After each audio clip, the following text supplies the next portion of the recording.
Chase Carey, pórtate bien. Chase Carey, pórtate bien. Que no hacen falta parrillas invertidas para carreras divertidas.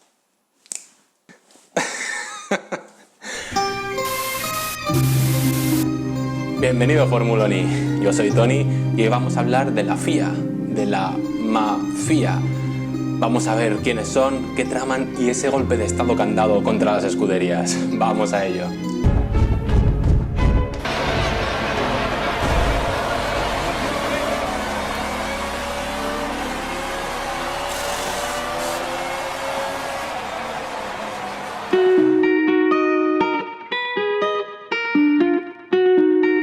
Muchos de vosotros conoceréis a la FIA, la Federación Internacional del Automóvil.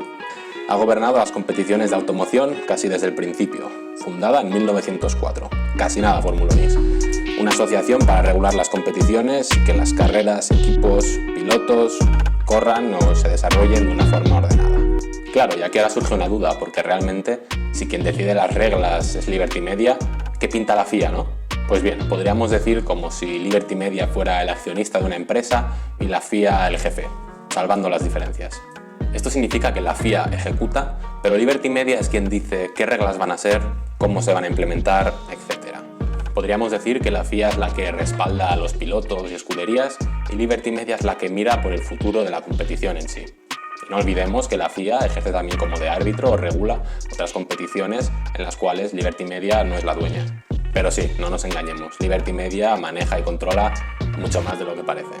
Hasta la compra de la Fórmula 1 por Liberty Media teníamos a Bernie Ecclestone paseándose por el paddock, el propietario de la Fórmula 1 en ese momento, y el que abrió esta competición al mundo de los espectáculos, y que año tras año ha ido hablando y pactando con países y bolsas económicas para expandir el deporte. Y el negocio, amigos, el negocio. Ahora él es el presidente honorífico, es decir, ya no saca tajada, pero puede seguir paseando y dándose aires por el paddock. Y bueno, como jefe de la FIA tenemos al grandísimo Jean Todt. En la carrera de Michael Schumacher hay dos personas muy influyentes, Ross Brawn, como comentamos en el vídeo anterior, y Jean Todt, que sería jefe deportivo y más adelante director ejecutivo de la escudería. Tuvo en sus filas a Michael cuando este ganó sus mundiales en Ferrari, una de las personas más cercanas al heptacampeón.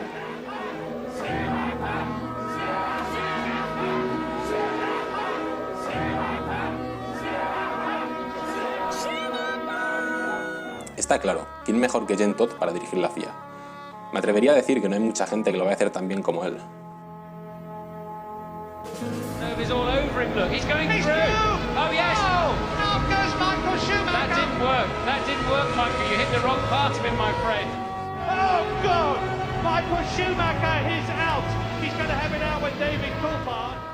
Una persona de equipo que ha sabido buscar talentos que han hecho historia y que dirigió un equipo, el mejor equipo de toda la historia, con el mejor piloto hasta la fecha. Se ha hablado de cierto favoritismo en temporadas pasadas hacia los del caballino rampante, siendo un poco negligentes o pasando por alto algunos asuntos que les darían un rendimiento extra en el tema del motor. Estos han sido temas bastante sonados y podría tener algo que ver que Jean Todt esté en la FIA y que esté tan vinculado o estuviera tan vinculado a Ferrari. Pues puede ser, pero realmente no le veo a alguien de dinero por la espalda y de mafias a Jean Todt. Sin embargo, Bernie Ecclestone sí podría estar detrás del telón, moviendo algunos hilos. Bernie Ecclestone se ha deshecho en varias ocasiones en elogios hacia Sebastian Vettel, no así con Lewis Hamilton. Es cierto que estas declaraciones pertenecen al pasado y no creo que vayan a tener mucha relevancia en el futuro, pero sí que es verdad que últimamente Bernie Ecclestone ha estado mareando un poco el gallinero en el paddock, tratando de facilitar el fichaje de Sebastian Vettel por la escudería de la estrella, por Mercedes.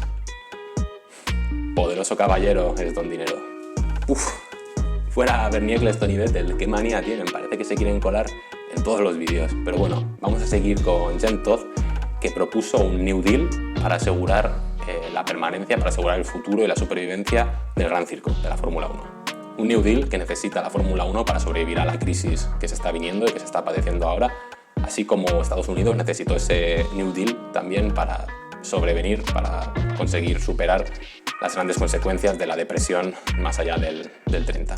Un New Deal muy necesario ahora para conseguir que sobreviva la Fórmula 1 a la crisis que se viene y que está sucediendo ya, así como fue necesario un New Deal en Estados Unidos para superar la crisis de la Gran Depresión en los años 30. Cabe recordar que la FIA modificó recientemente la normativa y que ya no necesita la unanimidad, sino la mayoría, para sacar adelante una modificación en el reglamento de la Fórmula 1. Y este es ese golpe de estado que mencionamos en el anterior vídeo. La FIA busca abrirse camino e implementar sus medidas, con menos necesidad de contentar a todos, solo a la mayoría, 6 sobre 10.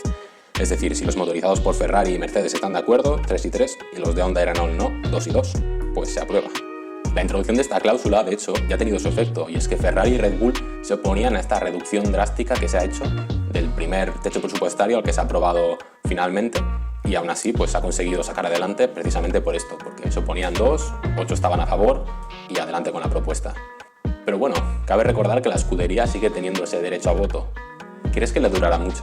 ¿Crees que la FIA y Liberty Media no querrán quitarle ese exceso de poder que aún ostenta la escudería? Se la van a jugar a tener en descontento a Ferrari, la escudería más laureada de la Fórmula 1. Esa escudería que ha estado ininterrumpidamente en la Fórmula 1.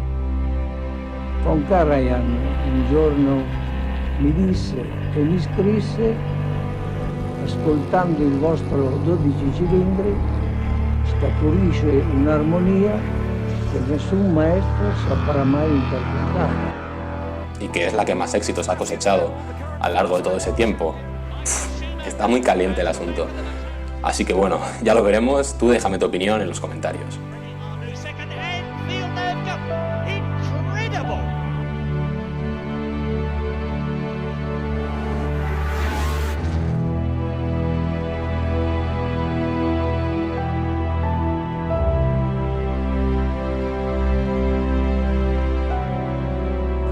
Hablando del límite presupuestario, recordemos que este iba a ser, si no recuerdo mal, de 175 millones de dólares, y que ahora se va a reducir a 145 para 2021, a 140 para 2022 y durante 2023 a 2025 a 135 millones de euros.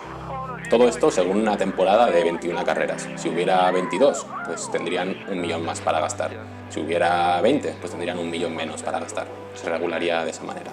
Simultáneamente con estos cambios en el reglamento, la FIA ha introducido el precio o el valor estimado de esos componentes que son transferibles, es decir, aquellos que tú puedes ceder a otra escudería o comprar de otra. Esto es especialmente importante ahora mismo con el tema del techo presupuestario y busca impedir dos cosas principalmente: que los equipos pequeños tengan una ventaja competitiva a la hora de desarrollar su monoplaza, ya que tendrían el mismo presupuesto que los grandes, pero menos piezas que desarrollar porque estarían comprando algunas de estas. Entonces se busca parar eso y que estén en igualdad de condiciones. Y por otro lado, que por ejemplo un equipo B, como puede ser Alfa Tauri, se dedicara muy a tope a desarrollar unas piezas, se las cediera a Red Bull, teniendo un concepto de coche similar, y entonces Red Bull, sin tener que desarrollar esas piezas, pudiera centrar todo su presupuesto en las demás, teniendo así una ventaja competitiva respecto al resto que desarrollaran su coche al completo. Bueno, vamos a hablar sobre motores, y recordaréis todo el lío que hubo este invierno acerca de los propulsores de Maranello de la temporada anterior, y que se resolvió de una forma un tanto peculiar, con un acuerdo privado entre los de Maranello y la FIA, por el cual se acordaba que a partir de ahora Ferrari iba a contribuir y va a ayudar a detectar o facilitar maneras nuevas de mejorar el monitoreo de todos estos parámetros del motor.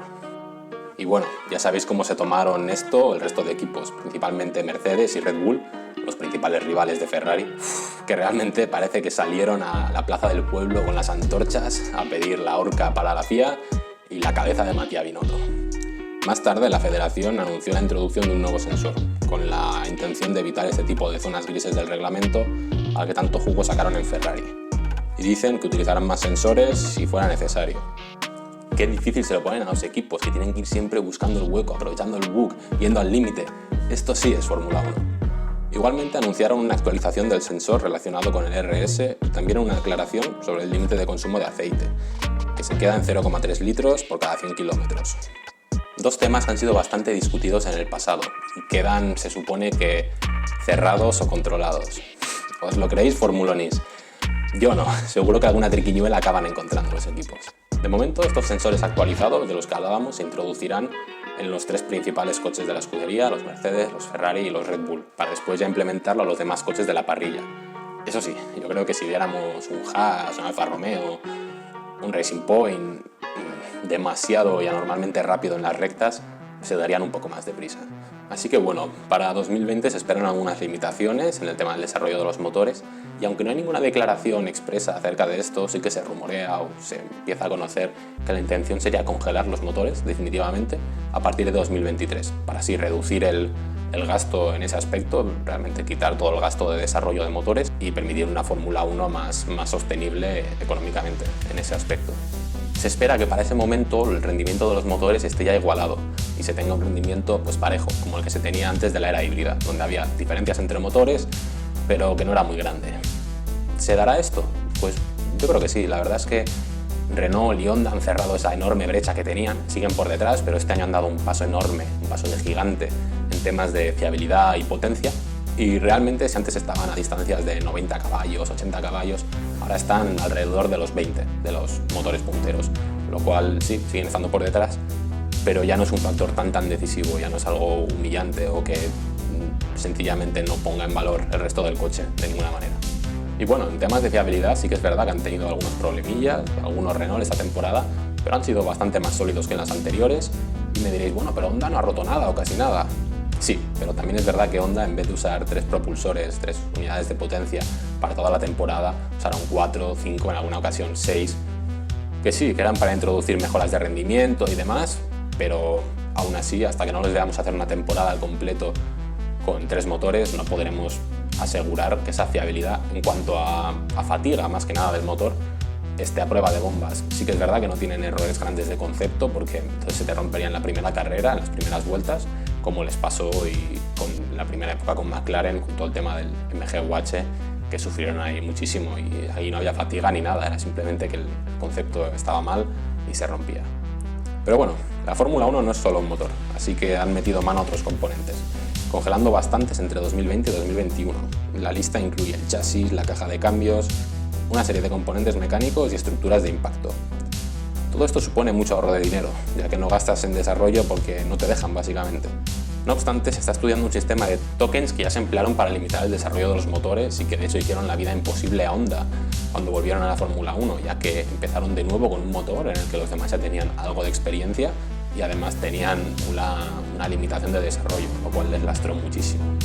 Pero bueno, como no se esperan incorporaciones de momento, sobre todo en el tema de los motores, no se espera ningún nuevo fabricante motorista, se plantea introducir todo esto y además se va a regular de alguna manera el tema del fondo plano para el año que viene, para que de 2020 a 2021 se regule un poco el aumento de la carga aerodinámica. Además, para 2021 habrá una regulación adicional en el tema del desarrollo aerodinámico, es decir, en los tiempos del CFD y del túnel de viento.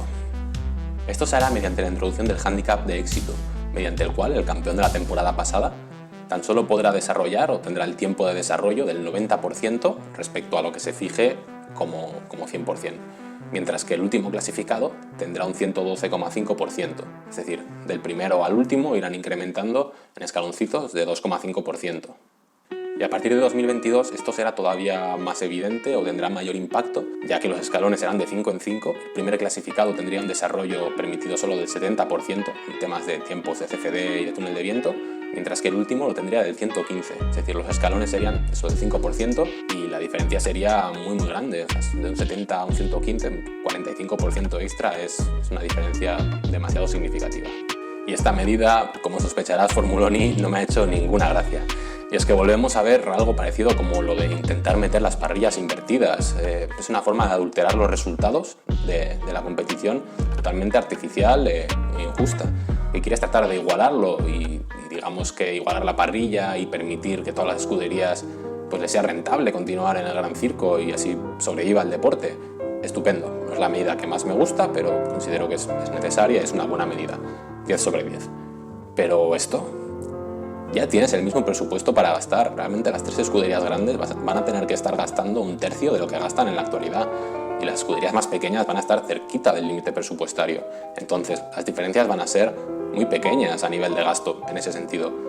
Entonces, no sé, quien lo haga mejor, que gane, ¿no? Y si tiene que ganar año tras año, pues hasta que alguien lo haga mejor que él, con los mismos recursos o muy parecidos, que así sea. No tienes que andar poniéndole la zancadilla al que mejor lo hace para fomentar el espectáculo. A ver, en principio en los 3 primeros equipos no habría tanta diferencia, porque van a estar ahí normalmente en los 3-4 primeros puestos, y entonces del primero al tercero habría una diferencia del 5% al principio y después del 10%. Entonces, bueno, que es significativa, no creo que fuera tan grande. Pero hablando de números de mitad de parrilla, pongamos que McLaren es cuarta escudería y Williams décima, pues para el año siguiente la diferencia sería de un 65%. La diferencia sería muy grande, tendría McLaren un 85% de desarrollo y Williams un 115%. Con esto tendría un 30% más. Son diferencias que para escuderías de una estructura, digamos, parecida o similar son demasiado grandes y probablemente con eso Williams casi que le pasaría por encima la temporada siguiente. Esto es algo que no lo veo, realmente no me gusta para nada. Pero bueno, lo veremos. Y bueno, hablando de quejas, no soy el único que se queja. Realmente los pilotos también se quejan año tras año de cosas como el aumento del peso de los monoplazas. Y es que esto es algo que los hace menos ágiles y dificulta algunos modos de conducción. No obstante, año tras año los coches siguen engordando, ya sea por neumáticos más grandes, la introducción del halo, medidas de seguridad, el peso mínimo del piloto, etc. El peso de los coches de Fórmula 1 tuvo una época dorada, de hecho, de gran estabilidad, entre 1995 y 2009, donde osciló entre los 595 kilos y los 605, a solo 10 kilos de diferencia. La llegada de los coches híbridos ha disparado esta cota, con un aumento de más del 16% desde el final de la era del motor V8. Y nuevamente el límite de peso mínimo aumentará de 746 a 749 kilos en 2021. Este último aumento de peso se mete para dar respuesta a la preocupación de los motoristas que dicen que buscando reducir el peso de los monoplazas incurrirían en la búsqueda y en el uso de materiales exóticos y más livianos, lo cual dispararía los costes. Entonces, de esta manera, si subes el peso mínimo del coche, ya no pueden bajar de ahí y no tiene sentido que busquen este tipo de materiales exóticos. Pero no queda ahí la cosa. De hecho, para 2022, con los nuevos coches de efecto suelo, estos serán más pesados todavía. De hecho, serán mastodontes de casi 800 kilos, 778 concretamente. Esto se deberá a todo un nuevo refuerzo, a todo un nuevo chasis con estructuras para hacerlos más seguros. Ya que, bueno, la introducción del efecto suelo conlleva algunos riesgos, como vimos en el pasado. Respecto a lo que dice Ross Brown sobre el aumento de peso, estoy totalmente de acuerdo. O sea, a nadie nos gusta que sean cada vez más pesados, pero no puedes montar el numerito cuando fallece un chaval, ya sea en Fórmula 1, Fórmula 2 o la categoría que sea, y luego andar quejándote de que el halo es feo, que lo quiten, de que los coches pesan mucho. Y es que hay sacrificios en pro de la estética, el rendimiento o el espectáculo que es mejor no hacer. Formuloni, Boxislap, Formuloni. Federación Internacional de Automóvil. Muchos de vosotros conoceréis a la FIA. Federación Internacional. Parece chino, tío.